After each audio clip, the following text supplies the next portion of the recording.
So we're going to work on questions 4 and 5 now. Either you've had a chance to talk to me or another classmate about questions 2 and 3. But let's talk questions 4 and 5. In order to draw the parent function for this derivative, we need to consider the different intervals where the function is doing some sort of information. Once again, f of 0 is 0, so I'm going to be able to put a dot right on the origin.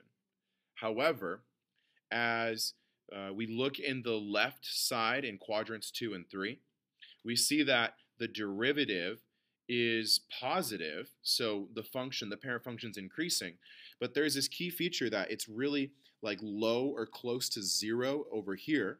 That means the parent function will be approaching flat, and then the derivative starts to rise sharply and get farther away from the x-axis. So that tells us that the parent function is going to approach a steepness that's nearly vertical.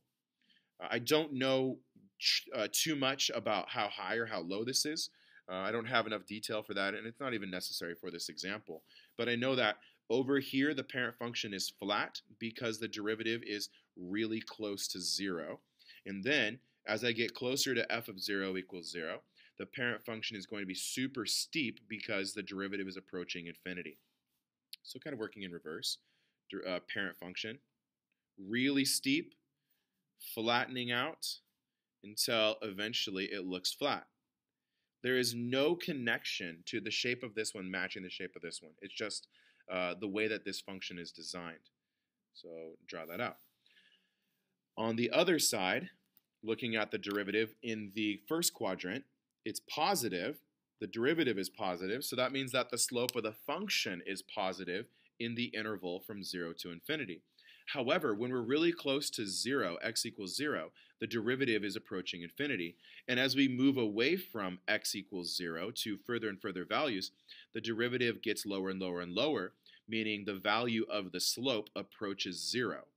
So we're going to continue this line, but as we continue this line, it's nearly infinity, we're going to start curving away. And maybe there's some symmetric nature to it, trying to force symmetricity. As we move along the side, eventually the fact that the derivative, I'm going to highlight really strongly right now, the derivative is essentially 0 or has a height of essentially 0, means that the parent function is essentially approaching flat. This is our picture of our parent function based upon the derivative as we see it. Question 5 is very similar. In question 5, once again, we're going to pass through 0, 0. But question 5 features something a little bit different. Because this, in the interval from negative infinity to 0, the derivative is negative, that means that the slope of the parent function is negative. The further away from 0 we get, the flatter this line. The closer to 0 we get, the more steep, or not steepness, wrong word, the deeper the derivative goes.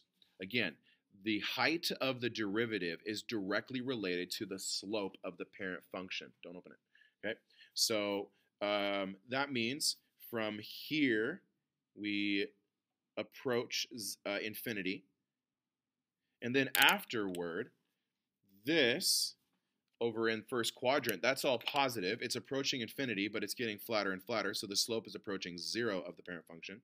We actually get a picture that looks something like that. When you see the derivative and it looks like zoom, zoom like that, you have a cusp that you're describing. There's a discontinuity. It doesn't, or not discontinuity, there's a non-differentiable location. Once again, there is the picture of the parent function for 4 and the parent function for 5.